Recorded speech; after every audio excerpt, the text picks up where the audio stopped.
Hey everyone. Quick note. This is actually part 2 of 2 on the US transit system, so if you haven't listened to part 1, go check that out before you go any further in this episode. With that, let's get into it.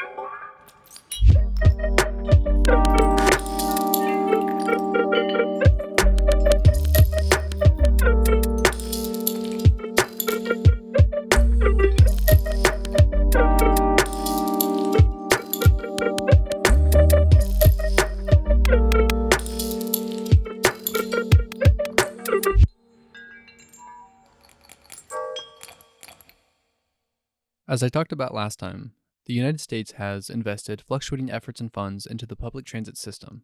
The varying degrees of success stories throughout the country make it easy for both proponents and opponents to cherry pick their way into a biased stance.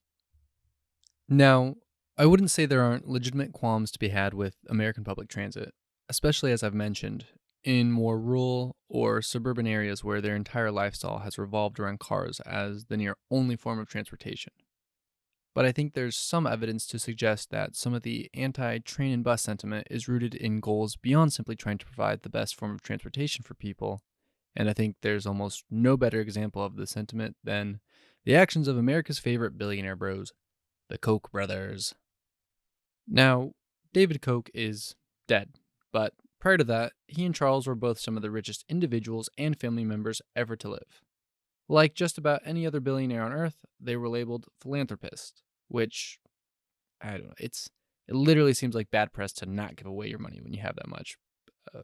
Anyways, part of that philanthropy came in the form of Americans for Prosperity, a nonprofit which, in their own words, is dedicated to the belief that every person has a unique set of gifts and the ability to contribute to society in their own way, an idea that has inspired progress since our country's founding. Their About page says they encourage citizens to engage with friends and neighbors on key issues and encourage them to take an active role in advancing a free and open society where every person can realize their American dream.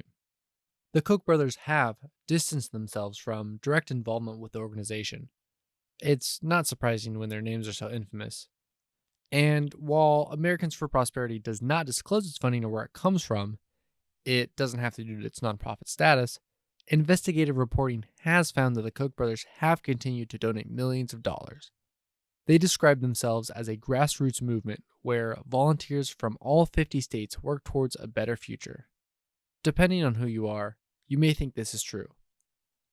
What is inarguable is that they're effective on a number of fronts, including combating government funding for public transportation. Take the case of Nashville, Tennessee, for example. In 2018, a $5.4 billion city transit plan was proposed and on the ballot, and it seemed like it was on its way to passing. It was polling well, it seemed popular, but then Mayor Megan Barry, a Democrat who had backed the plan, admitted to having a 2-year affair with her former head of security detail, a situation that involved inappropriate spending. She resigned, and after that, the pro-transit side of the cause struggled to continue gaining traction. That's when Tori Venable, at the time the Tennessee State Director for Americans for Prosperity, went full steam ahead. Helping organize a network of volunteers, the Americans for Prosperity team was able to make nearly 42,000 phone calls and knock on over 6,000 doors. Venable seems to be a true believer in the cause, saying, quote, "If someone has the freedom to go where they want, do what they want, they're not going to choose public transit." Beyond Americans for Prosperity, the Koch brothers had even deeper ties to the cause in Nashville. A few months back before the vote, Randall O'Toole, transit expert for Cato, a libertarian think tank co-founded by Charles Koch in the 70s, delivered a staunchly anti-public transit speech at a forum discussing the city's potential plans. He called the light rail the Rolex of transportation, in that it costs more than other means while also not being able to do as much. He says that train stations and transit brings crime to areas, and that it would only be for millennials already gentrifying the city. He's not wrong that certain forms of public transit can lead to gentrification, but only if the city does not take efforts to pair increased transit with affordable housing and overall infrastructure. Besides, Nashville has been a city associated with high levels of gentrification well before this plan was proposed, so in this case it seems more of a correlation than causation type situation. He says Uber and Lyft will soon take over, but people continue to use rideshares predominantly for short trips, and with American cities continuing to sprawl outward, this may not necessarily be the case. Ultimately, the tide shifted dramatically enough and the plan did not pass. the anti-transit side appealing to the freedom of your car angle, but also to lower income groups, really pushing the fact that it wouldn't help enough Nashville residents. Americans for Prosperity's anti-public transit sentiments reach well beyond this city. In Little Rock, Arkansas, they made more than 39,000 phone calls and knocked on nearly 5,000 doors in efforts to block a 2016 quarter-cent sales tax that would support the Central Arkansas Transit System and Rock Region Metro. In Utah, they handed out $50 gift cards to people at grocery stores, citing the amount as the increase in spending a new sales tax to fund public transit would cost each resident. Look, a lot of the concerns surrounding public transit are valid, including some of the ones Americans for Prosperity has made, considering cities often fail to get the entirety of a project right. There's no knowing if Nashville would have successfully rolled out more of the public transit while combating gentrification. We'll never know now, but I do think certain arguments overflow into a more shady zone of sorts. Like O'Toole, for example, the Rolex public transit analogy guy. He's practically made a career out of being staunchly anti-public transit.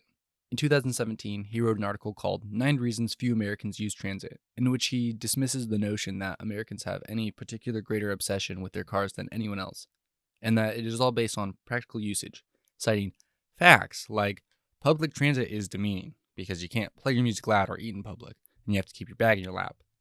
He goes on to cite, life is complicated, basically saying it's easy to miss a train or a bus and it's tricky to rely on public transportation that regularly experiences delays.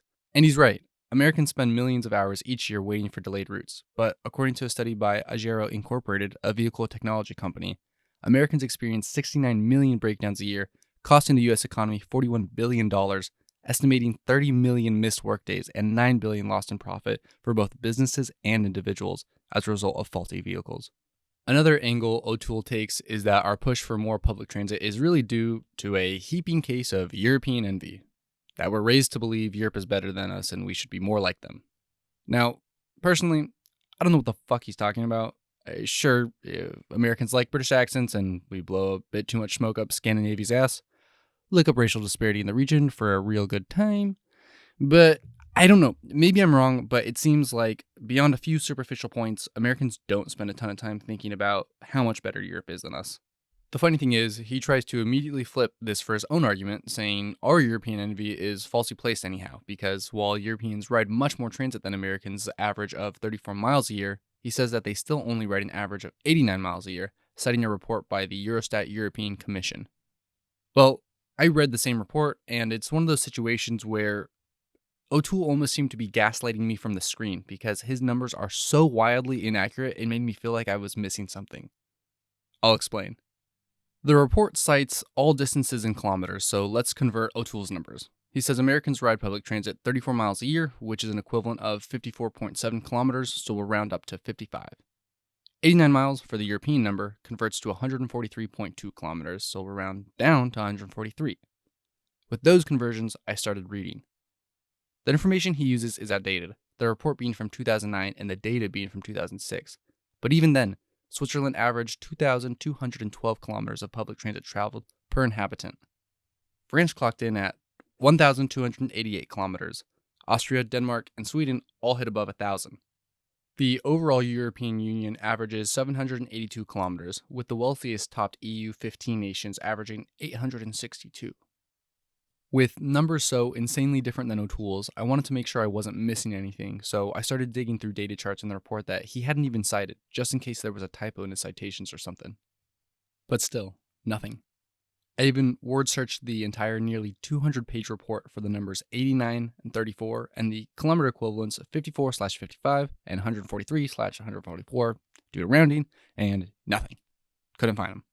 So, I went to the Bureau of Transportation Statistics backlog and looked at the numbers for 2006. That year, we rode public transit a total of 54,917 million miles, which, when divided amongst the 2006 U.S. population of 298.4 million people, you get an average of 184 miles per person, or 296 kilometers, which is still much lower than the EU average, but higher than O'Toole claims, while the European numbers are fucking astronomically higher, just unbelievably higher. The problem with O'Toole is that he doesn't explain his math in any way. He just cites his sources and seemingly writes whatever the fuck he wants. Yet another example of his head-scratching math is when he claims that, quote, in all but a handful of urban areas, transit uses more energy and emits more greenhouse gases per passenger mile than the average automobile. He cites the Department of Energy data book from 2012 and writes that it takes public transit 3,400 British thermal units, or BTUs, an energy unit based on the amount of heat required to raise the temperature of a pan of water by 1 degree Fahrenheit, to move a passenger 1 mile, comparing this to 2,900 BTUs required to move a passenger 1 mile in a car. This seemed odd, so I looked into the report. The data he cites refers to the per passenger mile based on the total national population, and with those numbers, personal vehicles, including trucks and vans, which O'Toole hadn't, clock in at 3,447, with transit at 4,118 and Amtrak at 2,271 BTUs. This is based on the amount of riders per miles traveled, which is misleading because, as we've mentioned, public ridership is often low in certain areas, and empty transit cars and buses waste energy, whereas a car is always moving at least one person. That's where the data gets tricky. If I wanted to, the data this report provides, I could show you that Amtrak is actually the biggest danger for the environment because if you look at BTUs per vehicle mile, while cars bump up to 5,342, Amtrak skyrockets to 49,453 BTUs per vehicle mile, given the fact that there are millions of more miles of highway roads than Amtrak rail. Even the public transit per passenger data can give you wild numbers that, with a silver tongue, can prove anything. Take, for example, city-to-city comparisons. San Francisco averages a little less than 5,000 BTUs per passenger mile and sees over 100 million annual riders. Compare this to Kenosha, Wisconsin, where their limited 1.4 million riders result in an average of 30,000 BTUs per passenger mile. Are their public transit vehicles just that much more gas guzzling? Fuck no. But you can see where things get muddy. I wanted to do my best at coming up with an earnest, unbiased number that would give me an idea of what the actual amount of energy use spent on different forms of transportation was. While O'Toole's reporting didn't really make any sense, the Department of Energy data book was actually really helpful, so I continued to use it as a source, also to maintain consistent data. And I found that one of their data tables gives the numbers of the total energy use for each form of transportation in trillions of BTUs. These numbers showed a total of 17,157.5 trillion BTUs in energy use for all passenger travel, with cars at 8,288.2 and trucks at 6,547, for a combined total of 14,835.2 trillion BTUs. Buses, including school, transit, and intercity lines, combined for a total of 190.2. Combine that with the 92.9 that makes up all public rail, and you end up with a total of 283.1 trillion BTUs. Now, obviously cars and trucks make up much more of our miles traveled, so to account, I use numbers from the Bureau of Transportation Statistics, which reports that passenger vehicles, meaning cars, trucks, and motorcycles, account for 75.11% of all transportation. Buses and rail combine for a total of 7.13%. If you take the 14,835.2 trillion BTUs in personal car, truck, and motorcycle use, and divide it by the total energy use for passenger travel, these modes of travel make up 86.77% of energy use in this sector. The public transit's 283.1 trillion BTUs produce 1.65% of energy use. So, when looking at the numbers as a whole, personal vehicles contribute a far greater amount to emissions than they do to total transportation, while public transit produces a much lower emissions percentage-wise than the amount of distance it carries passengers. All of this is to say, certain public transit arguments seem to have multiple sides, but others seem to be thrown out by people with strong biases who are paid a lot of money by people with similar biases. I don't know. While I think there's some pretty strong evidence to suggest O'Toole is wrong about public transit's environmental impact, the transportation sector is an undeniable conundrum when it comes to sustainability. Because even as cars become more efficient both in production and fuel usage, transportation impact has only worsened. For example, from the book The Ecological Rift, quote, between 1975 and 1996, the US got 34% more carbon efficient and had a 29.7 increase in total emissions with a 5.9 increase in emissions per capita, end quote. Compare this to Japan, who had a 64% increase in efficiency and a 12% increase in emissions per capita. Granted, their total emissions change was 25.9%, but they have a far smaller population. The idea is, the more carbon efficient a nation is, the more inclined its citizens are to use more energy. Whether or not this is the actual sentiment, statistically, it's what's happening. In the automotive industry specifically, certain attempts have proven to have similar results, such as the attempt to grow the agrofuel automotive industry, cars that run on gas derived from various plants.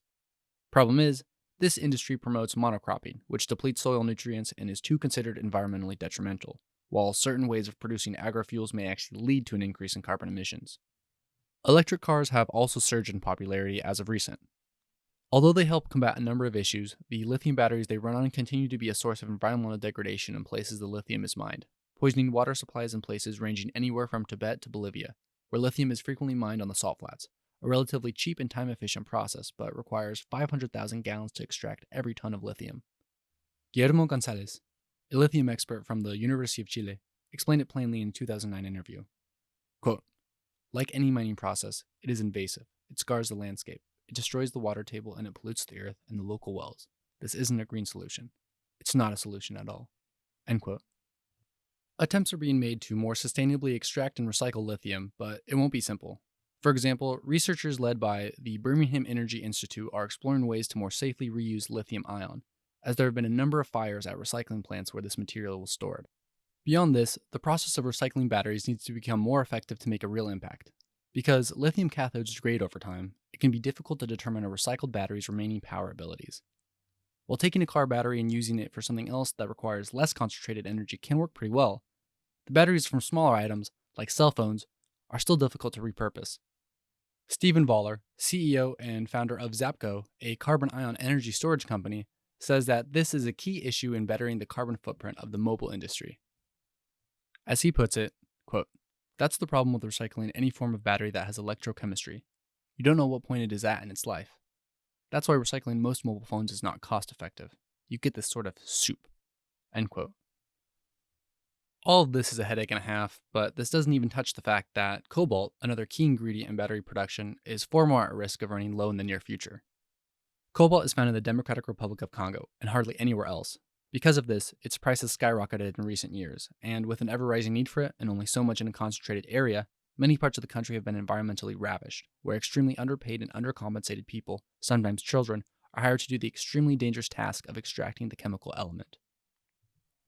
There's no denying there's a heavy human cost behind the current production of electric cars, something that needs to be addressed. But let's be real. If it was only the exploitation of humans that made electric cars a complicated issue, I don't think the powers that be would be too concerned. A technological concern in the United States is that there are going to be ongoing complications as attempts are made to grow the nation's electric grid. In Texas, for example, 12 brand new electric city buses in Austin were put out of operation during the extreme cold the state saw earlier this year. A problem that will only increase next year as the city plans to purchase electric-powered vehicles exclusively. As the United States attempts to reduce its total emissions, big projects are in store. In a study by the National Renewable Energy Laboratory from earlier this year, they predicted that if the United States is to make a big switch and have 2/3 of all vehicles run on electric sources, it will need to double the capacity of the nation's electric grid. Currently, this is a bit tricky, as you have a bunch of companies pushing for more efficient forms of sustainable energy, but with electric cars still only making 2% of all vehicles on the road, those companies may not see a ton of revenue now.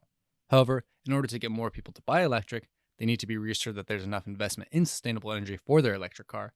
It's sort of a chicken and egg situation where there's a hesitation for companies to invest heavy now, as they might not see large margins of profit for some time, but without the investment, customers will be less incentivized to buy electric, and the market will not grow at the rate many say we need to reduce emissions at a rapid enough pace. The cost required to get our electric grid to a point for any of this to be possible is estimated to be about $200 billion. That's not necessarily cheap, but the alternative seems to be undeniable economic and environmental disaster. Currently, the United States is generating more electricity than it consumes, so we're not in a bind yet. Certain policies will just need to be executed with precision to successfully revamp the automotive industry. Beyond the car industry, and beyond even public transit, I think there's another form of transportation cities could, and I would argue should, be trying to incorporate more often. Our bodies! Biking and walking are incredible ways at reducing traffic, especially in city areas where commute trips can be quite short.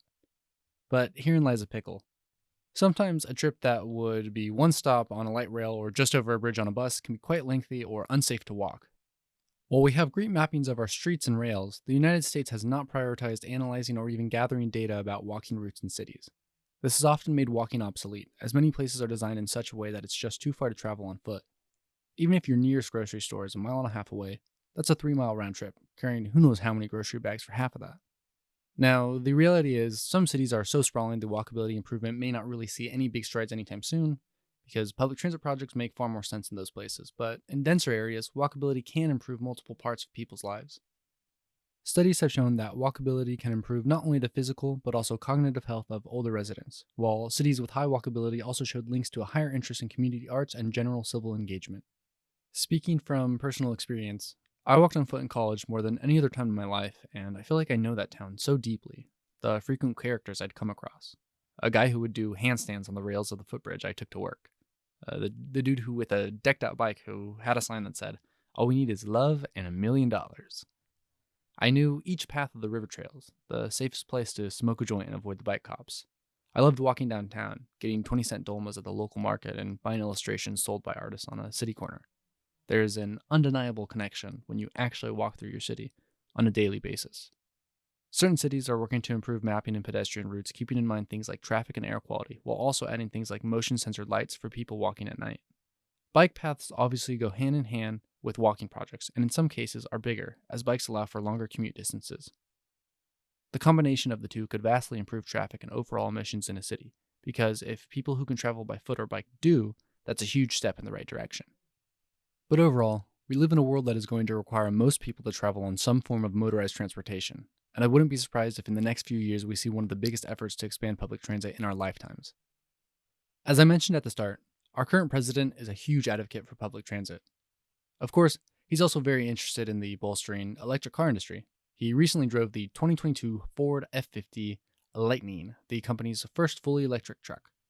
After a quick test drive, he rolled down his window in front of a group of reporters and remarked, "The sucker's quick," before saying he'd absolutely buy one and recommend it. A reporter also asked if she could ask a question about Israel, to which he replied, "No, you can't. Not unless you get in the front of the car as I step on it." Quickly following that up with, "I'm only teasing," which was fun. Talking about trains. Moving on. So he's into electric vehicles, but he seems to be a stronger proponent of public transportation than any president we've had in recent years. Just in late April, Biden delivered a speech at an event celebrating Amtrak's 50th anniversary. He starts talking about his own experience, claiming that the Secret Service used to get annoyed at his preference for travel by rail over plane. Obviously, presidents are meant to be enthusiastic for their proposed agendas, but he seems to really believe in this cause, saying that public transit is crucial to the transformation of transportation, and that Amtrak doesn't just carry us from one place to another, it opens up enormous possibilities, and especially now, it makes it possible to build an economy of the future and one that we need. One of Biden's most pressing points was the ability to more easily connect cities within the same region, encouraging the audience to imagine DC to New York City in just an hour and a half on high-speed rail traveling up to 220 miles per hour.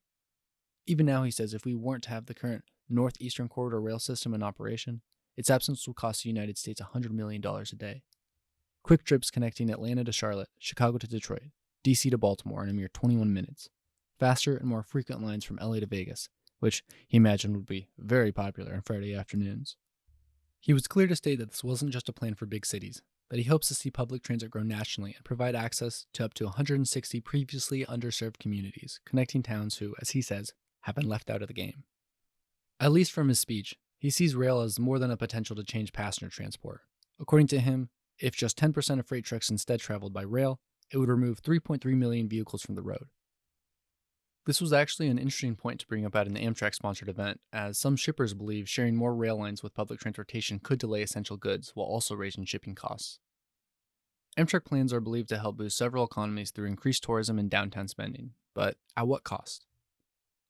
40% of all freight movement is done by railroads, and with freight and passenger trains traveling at different speeds, some worry this could lead to clogged lines. Fortunately, most rail experts believe we can successfully increase freight usage as well as Amtrak access, so long as it can be implemented in a balanced manner.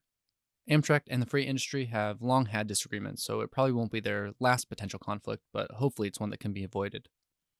As many politicians seem to love to do, he compared the US to China, citing their recent rapid growth and the fact that they are now home to 2/3 of all high-speed rail in the world, and how the United States is also capable of a massive shift in our transportation sector. I think there is almost no question that the US government can make up the funds and has the ability to do so, but the question is, will it? As we saw in Obama's presidency, of which Joe Biden was a leading transit proponent, things do not always go as planned. Currently, Amtrak ridership rates are actually some of the highest they've been since the 50s, but overall service still has not experienced mass expansion in recent years. We hear numbers like 2050 as cutoffs to avoid disastrous effects from climate change, but it seems that the now or never sentiment has been slugging on for over a decade. While Europe has established a European Green Deal, the United States has not made such an overarching commitment.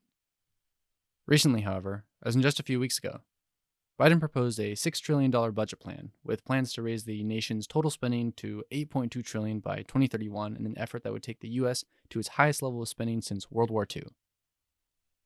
According to the New York Times, Biden, quote, proposes about $1 trillion on climate-related initiatives, including infrastructure improvements meant to accelerate the nation's transition to an economy powered less by fossil fuels and more by lower-emission energy sources, end quote. I'll admit, that's vague, but given his recent speech at Amtrak and known love of public transit, I would say it's likely improved rail lines are part of that budget. In fact, following Biden's unveiling of his recent infrastructure plans, Amtrak responded by releasing a national map of what they believe Amtrak routes will look like by 2035. A number of places, including Texas, the Midwest, and the Northeast, appear much more connected, while brand new regional lines would mean that Amtrak would operate in every state in the contiguous U.S., save for South Dakota. Sorry, South Dakota. The vision of the country's Amtrak system in a decade and a half sounds lovely, but if the plans do not unfold, it won't be the first time that big infrastructure ideas have failed to become reality. Beyond Amtrak, infrastructure budget plans will have to go through Congress, which will likely mean voting among party lines. With Democrats holding a slight majority in both the Senate and the House, it will be interesting to see how things play out. In the meantime, without trying to sound too much like a virtue signaling shitbird, I'd say be on the lookout for ballots in your area involving changes to transportation and infrastructure, because no matter your views on public transit, our current rate of driving gas-fueled vehicles is utterly unsustainable. And I guess if we can't agree on that, well, I'm pretty surprised you made it this far into the episode. Again, not trying to get preachy. While I didn't own my own car in college, I currently drive my 5 to 8 minute commute to work every single day. Never once have I taken the bus or the Max. But to be fair, and I guess to make myself not feel like as big of a piece of shit, if I wanted to take public transit, I would need to walk a little over a quarter mile to the nearest stop, get on, have it take me to the nearest main transit station, which is actually further from my work than my house, get off, get on a different bus, then have it take me to work. It's not the worst thing ever, but this 45-minute saga is not exactly going to come across as very appealing, especially when I literally take 5 turns to get to my work, including leaving my neighborhood street and pulling into my work's parking lot. I don't even mind the walking, but the lack of a more linear rail or bus route to a building off a main road 3 miles from my house, well, I'd say that's the biggest factor. So yeah, how we get from point A to point B moving forward is definitely going to be integral to the sustainability of a functioning society. I don't have the answers, but I just put a bunch of problems in your head to think about, so that's fun, right? Cool. Well, that's the episode. See you next time! Fickle Future is written, edited, and produced by me, Ruben Estrada. Music by Hobby Beats. You can find all of his work on Linktree/HobbyBeats. The URL is located in the episode's description. Cover art by Alora Batson. As always, thank you for listening.